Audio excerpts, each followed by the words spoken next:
So today I'm going to be talking about the punch list process. So this is basically taking it from the installation process on the SignAgent side, using the app, and then being able to generate these reports post installation for your clients, and to make sure that everybody has all the information they need possible in this state. So let's go ahead. We'll take a look at this video and I'll dictate as we go. And by all means, feel free to ask questions in the chat and we'll be more than happy to answer those questions at the end. So we can see here, I do have a project up in SignAgent, and I do have an installation review state that's already been created. Within that review state, we have about 10 signs all ready to go. If we select one of those signs, we can then go ahead and say, yep, that's been approved. So we can approve and reject signs within the mobile.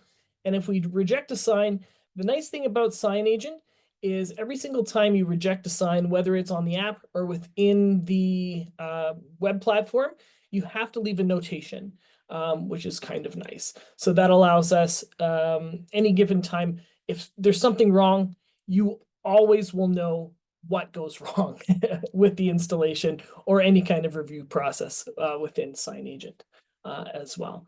We also see here at the bottom every single time when you do either accept or reject, the system is going to notate that in the comment section. So we see, I did not install that sign, and we see the notes that are put in place there. So that's always referenceable. And that comes into play later on when we look at the reporting end of everything. So the next thing we're going to do is we're going to quickly jump into the app. So it just takes a second here. And so this is what it looks like when we jump into the app. We have the level floor 1. So we see the level 1 is selected. And now what I'm attempting to do is I'm going to filter out all the states that I don't need to view as an installer on the app.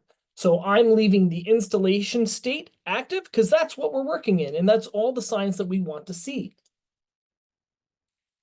So we're going to go ahead and hit apply in the top right there. Now, one of the other things that I like to do is on the bottom there, we can see we can actually filter by the review state as well. And what I'm going to do is we're going to select the unreviewed check mark. So that's the clear one.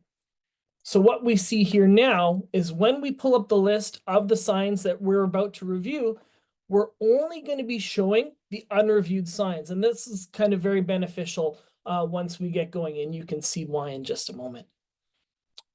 So here we are, we're taking a look at a sign, we're opening it up. A lot of the times we're going to be able to take a picture of the new signs that we're adding to the system. So that's a proof that your is indeed installed, and that can be pulled into the reports that we're going to see in just a moment. And as well, this is the confirmation. So I'm clicking installed. Now, because we did filter this list by only showing the signs that are not installed, we can see what happens now. Every single time I install, that list is getting smaller and smaller. So your installer is only seeing in view what they need to see and when they need to see it. So again, there's no confusing, oh, did I do this one already?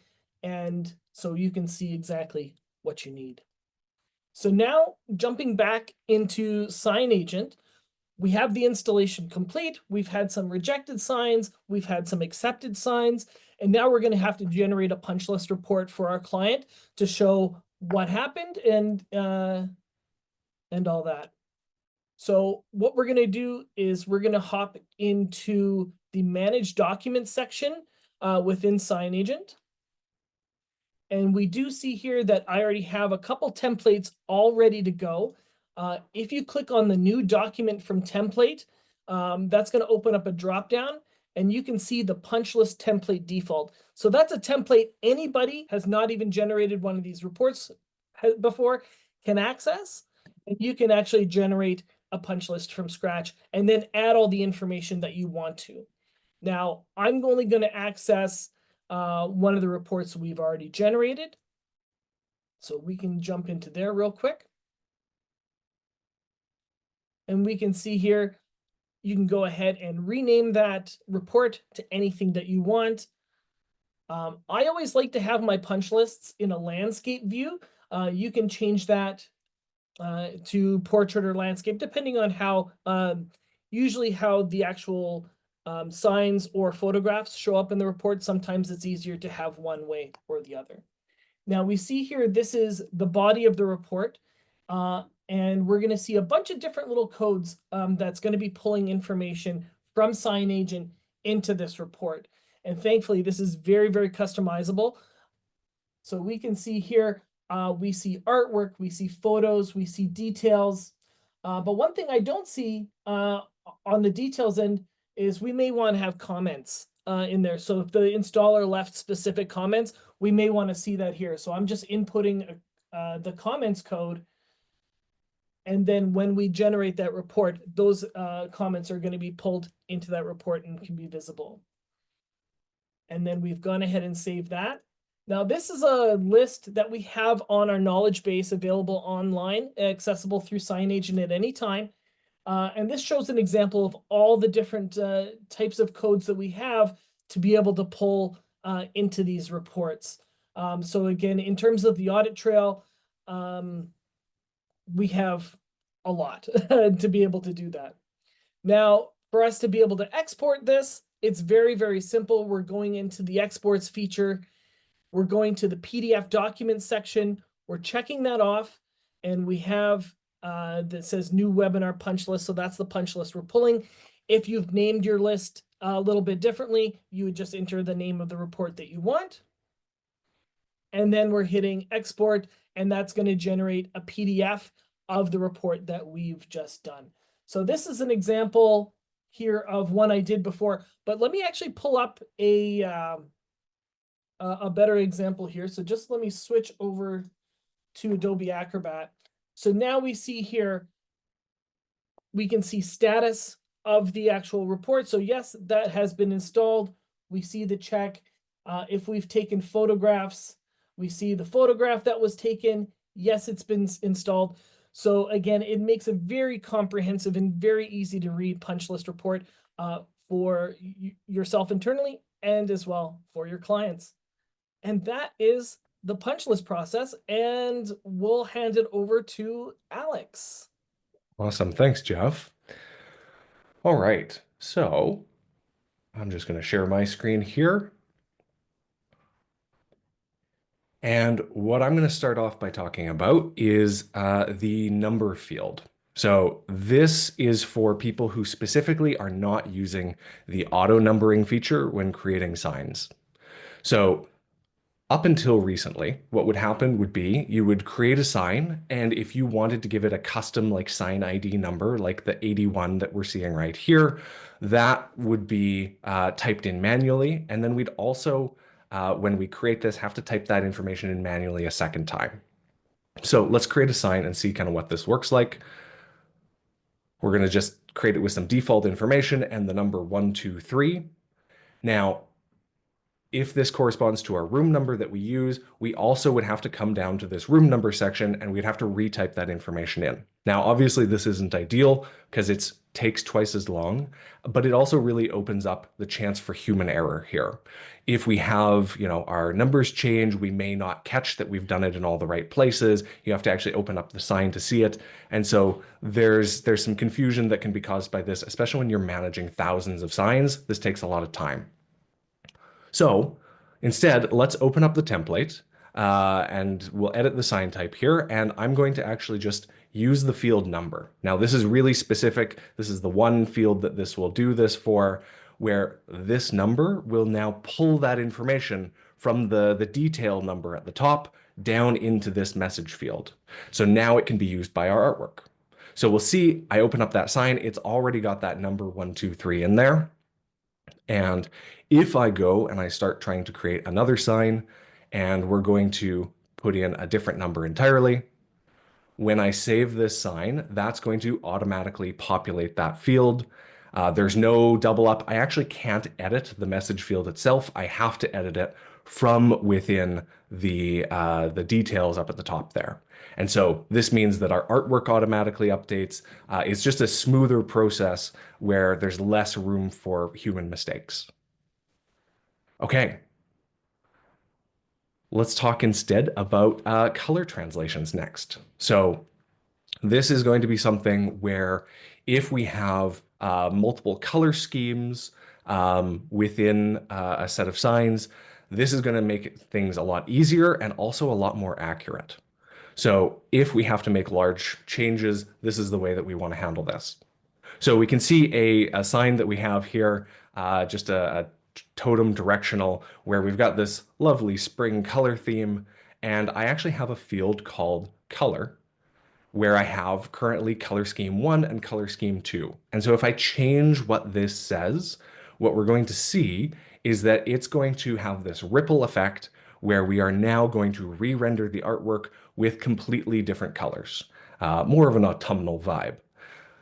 Now, what we're going to do is actually show how this was set up. So I'm going to start by showing the translated messages that I have. And here we go. Here's all the colors that relate to that color scheme 1. The way this works is these are each translations of the field color. So when I put in color scheme 1, it equals these 5 specific colors in these 5 specific fields. And so let's go take a look at where that's all set up. It's from the Manage Messages table. And what we're going to do is we're going to sort down to just being looking at our color field information. And we can see we have color scheme 1. And when we put that in, here are the different colors that it equals. So let's head back to the sign and let's create something brand new. We're going to come to the color field and we're going to say color scheme 3. This is a suggestion field, so I can add new information to it as we go here. And now when I do a refresh and I sort by those colors again, we're going to see that we now have color scheme 3 and it's blank and ready to be have a bunch of data added to it.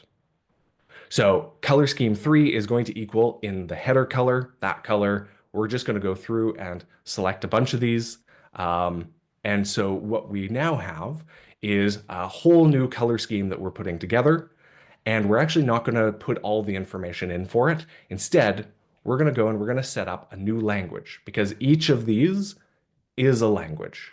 So color scheme 1 equals header color and then text primary color and text secondary color. So let's set up a brand new one.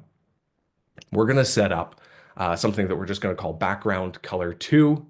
And so we call the language background 2. And we say what kind of information goes into this language. We know that it's all about color. I've said color so many times that it's lost all meaning, but there we go. There's one more example of color.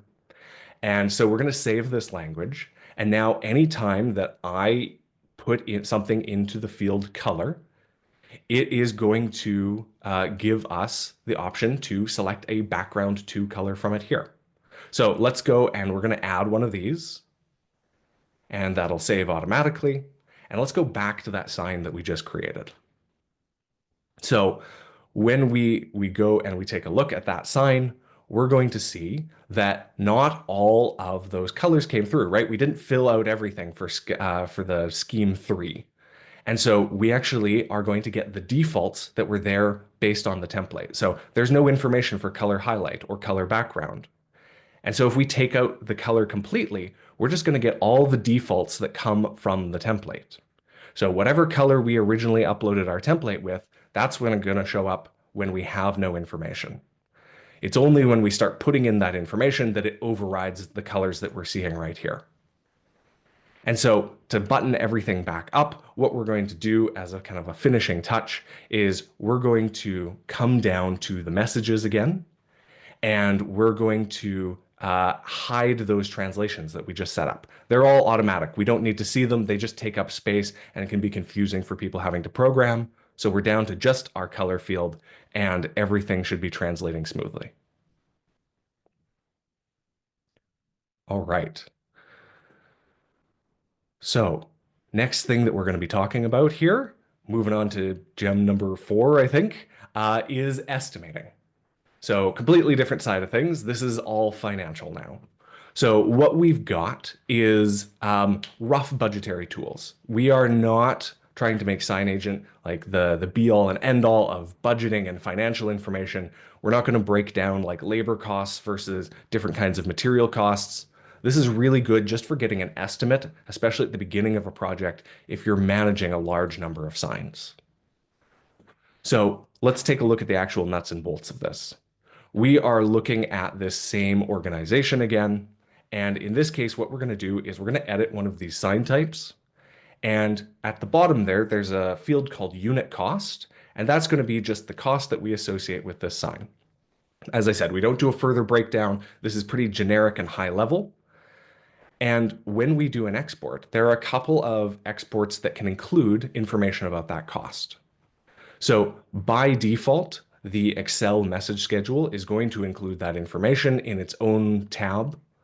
But we've also prepared a budgetary report custom PDF that is going to have more information about this. So it has information about the type of sign, how much it costs, the total costs, and then the total costs for all the signs that we're going to export on. So when we run this export, it's worth remembering that whatever we have selected in our left-hand sidebar is what gets included in that report.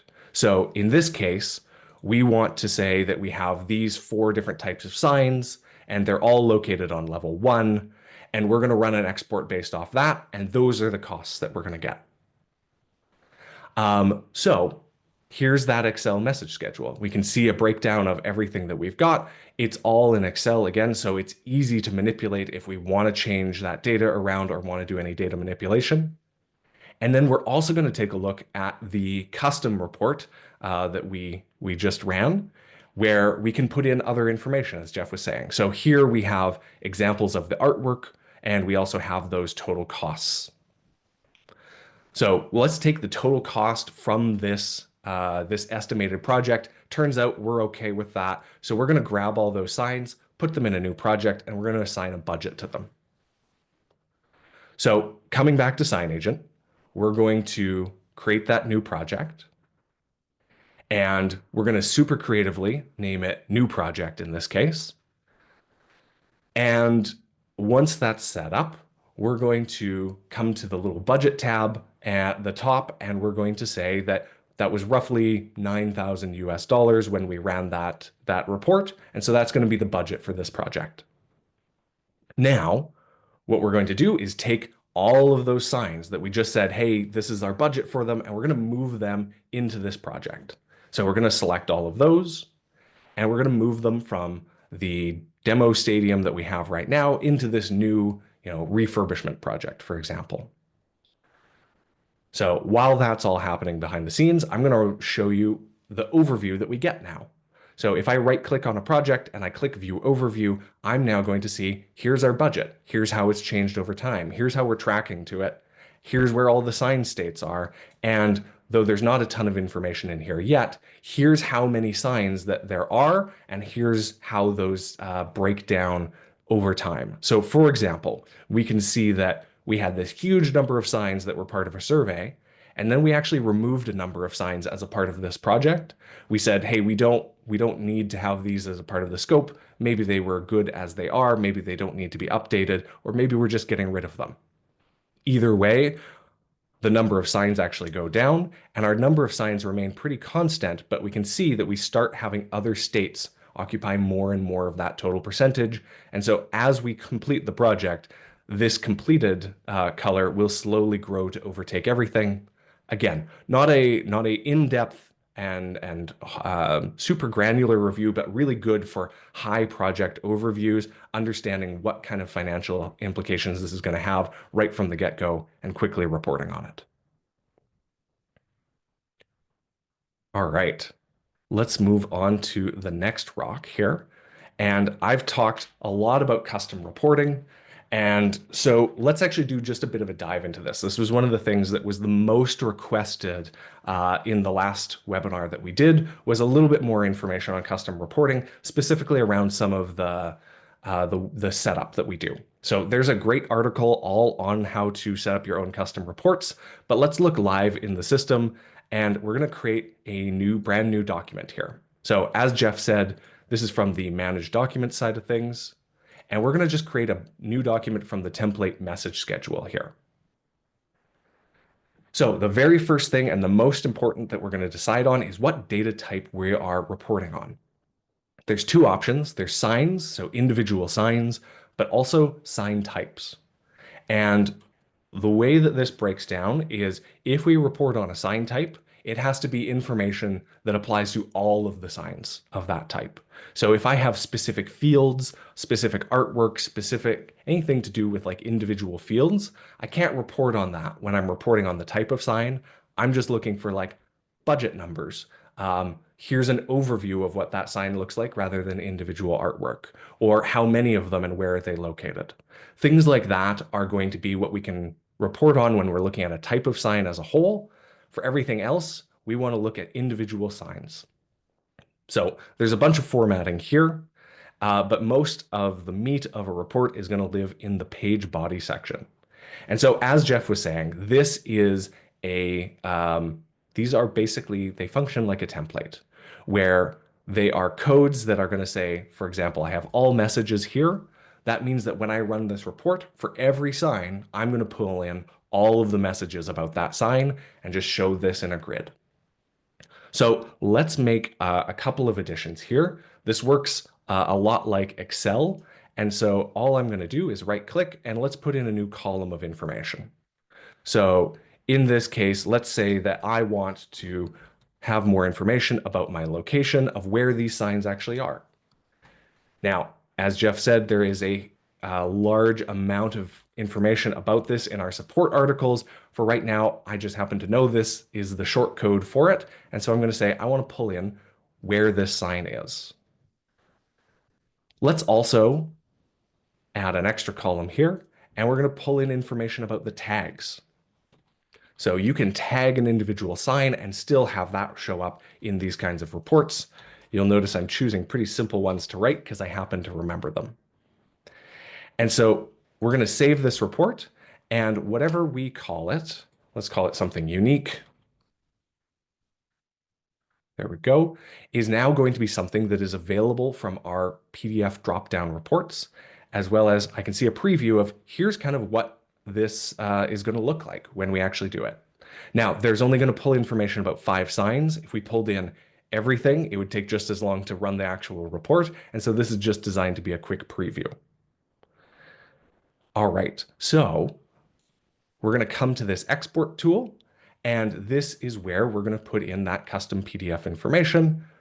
Right here under PDF documents, we can run a report of anything that we already have access to. So this is where I do the baking swap and I bring in a custom report that's already been done. And let's take a look at it. It's very simple to similar to what we just set up. And we can see that we have those tags that we were looking at. Here's the location of the sign. But something you may not know, and you can see if you hover over this, is that lots of things in this report are going to be clickable.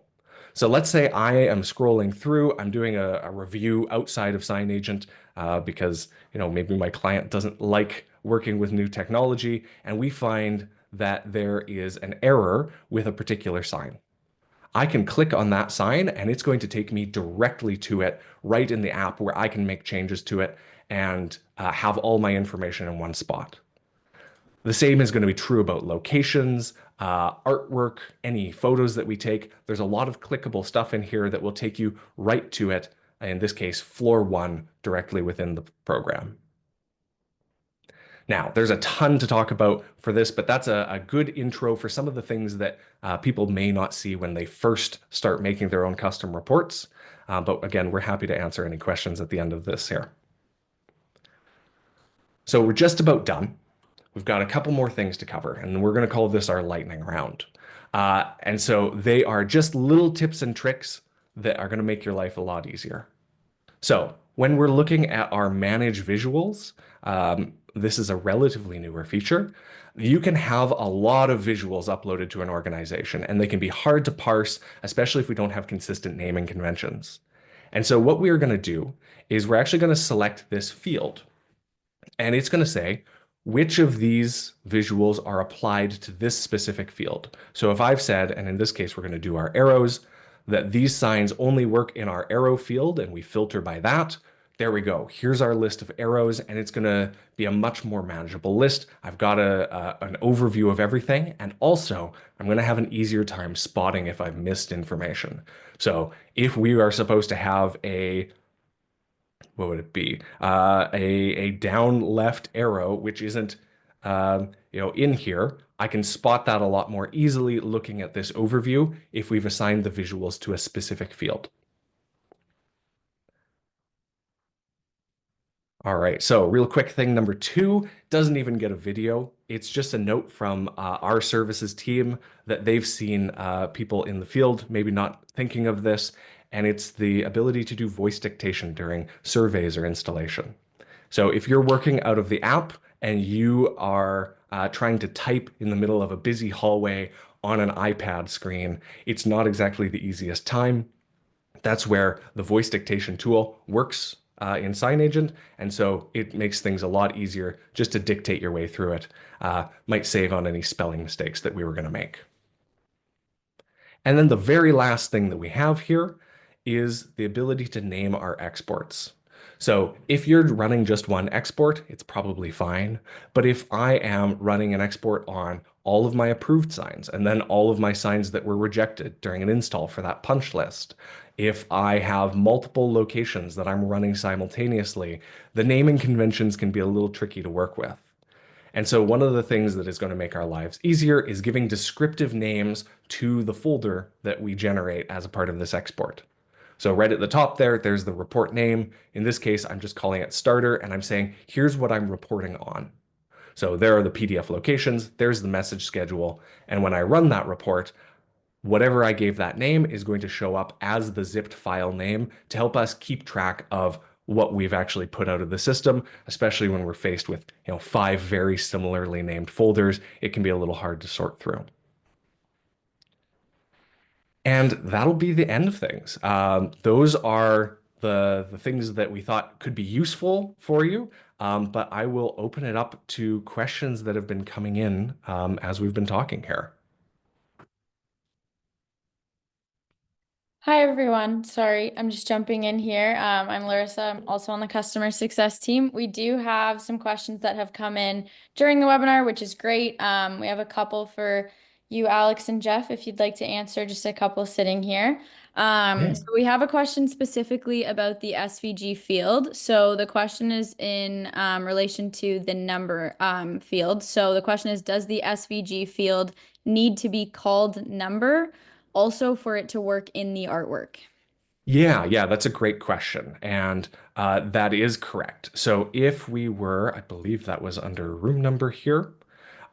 If we are setting up that room number sign with the field number, then our artwork also needs to reference that same field. It's just like any other field when we're templating. We need a direct match between the name in SignAgent and the name in the SVG that you upload. Perfect. Awesome. Another question here is relating to colors. So are you able to implement Pantone colors, or do they have to be hex or CMYK values? It's a great question. So it's a little bit of a longer answer here. Within the system itself, because we're working off of the internet, everything is RGB color schemed. And so if I come to my manage colors, we have the limitation that it's all got to be hex-based. Now, I would suggest that if we have a specific Pantone that we're working with, that as part of the naming convention, we put that name directly into it here. That's not actually going to select it. We still need the hex value. But when we export all this information out of SignAgent, we do have the Fabricator script tool, which is designed to take these RGB colors and match them back to CMYK kind of in bulk.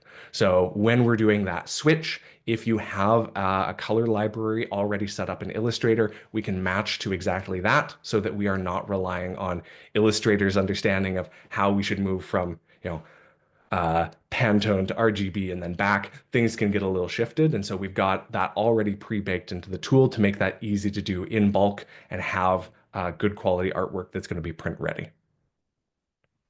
Perfect. Another question here.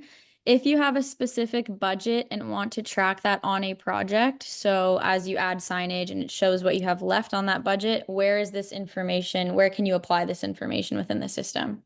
Gotcha. So when we were looking at that overview, the way we set that up was by editing the project here. There is going to be that budget tab where we said that here's our total budget. Um, that information is going to be both available through the overview, but if you're not checking there, so for example, this is a pretty simple one because we just moved all these signs in today. We can see over time, here's our current cost allocated to it based off the number of signs and their unit cost. And then just slightly higher, we have the total budget for the project that we put in. So there's not a huge gap there. We're 98% of the way to the budget. This information can be accessed through the dashboard as well, at least a little bit. But this is the main overview where we're going to be seeing that on a project by project basis. Perfect. Another question here. Sorry, I just lost it. There it is. Is there a way to update messages within SignAgent universally? So example, if the client wants to change the message janitor to housekeeping, is there any way to search and change this in bulk, or do you have to open up each individual sign tag and change it manually? Fantastic question. So there is a way to do that, and it's going to come back to a table that we were actually looking at earlier. So the manage messages table is where this is going to come into effect. So let's say I'm just going to do a bit of a search here. What would be a good one? Let's just see what's in message one. Okay, so here are all the messages that we've put into the message one field. I can see beside each of them that they're in use because there's this little link. So for example, if I click on this, we're going to see that the word beverages gets used in all these 4 signs. Now, that means that this table is tied to those 4 signs. So this is a link. I can click on each individual one of these and it'll take me to it. I can edit it from here, but that is time consuming and slow. What might be easier is if let's just change it to beverage, for example. I am going to change the message here, and you can see that it says that the message has been updated. And it has actually gone in and updated that message on every single one of those signs that this was linked to. So when we're doing these large scale edits, there we go, we can see beverages has been shortened to beverage.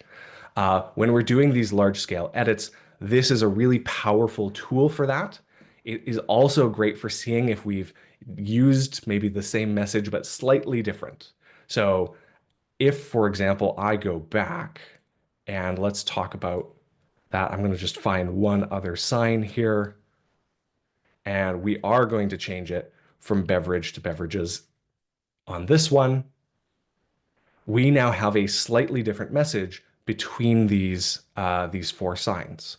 And so that's going to be reflected in the manage messages table. When I come in here and I sort by that message 1, I can now see, oh, I've got 2 different versions of this, or maybe I have different capitalization. So this is a really good proofreading tool where we can go and make sure that we are consistently applying the same messaging all throughout our project. Sorry, that was a really long answer for that question. That was a great answer. Okay. Perfect. So another question here we have, can we use images or photos as a sign background? For instance, we have wanted a wood looking sign, but need it to be cleanable for infection control in a hospital. So we will be printing the wood grain on the back side of the acrylic. So the question, if you want me to rephrase that, can we use images or photos as that sign background is the initial question. Yeah, that's a great question. I don't have, I think, a super great example of it here. So I'm going to talk about it a little bit of a high level. So when we are working with those signs, there's 2 options that we can have. So the first would be, I don't know, let's see, maybe one of these. The first would be to actually, as a part of the SVG, place the wood grain on the image when we create the template. So just have that image as a part of the background.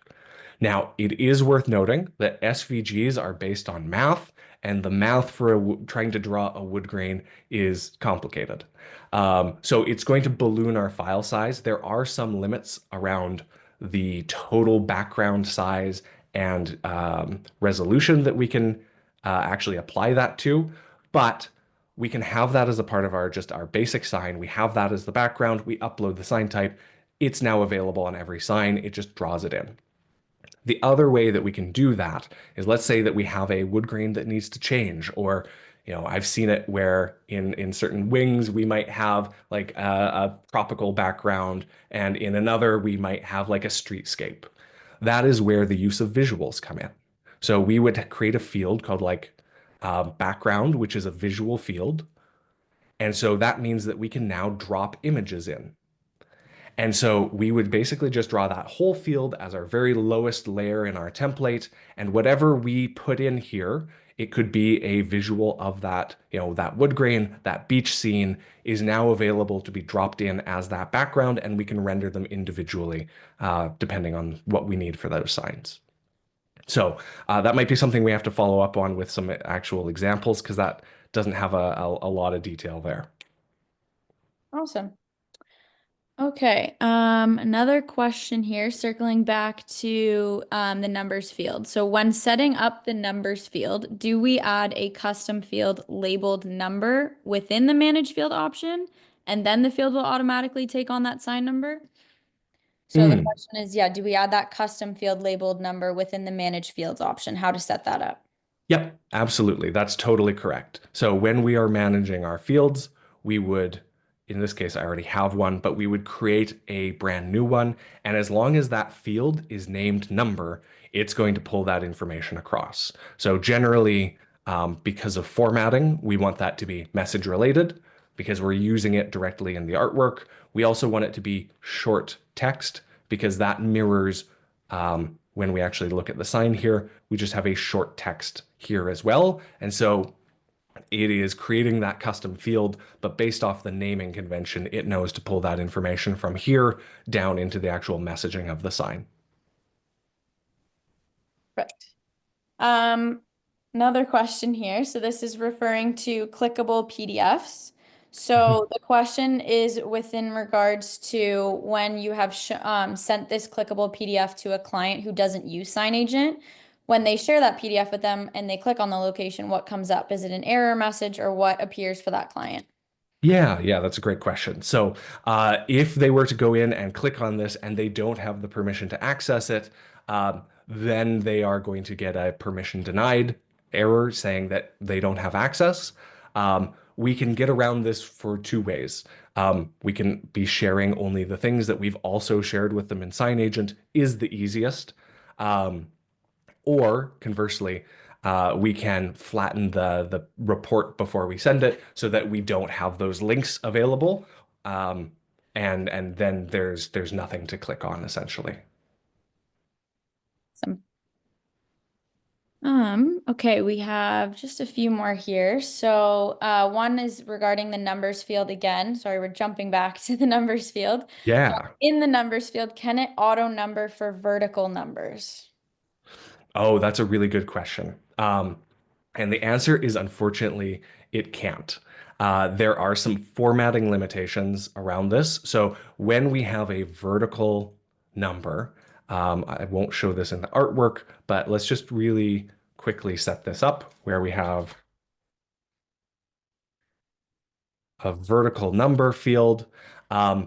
SignAgent deliberately does not include line breaks in the middle of words.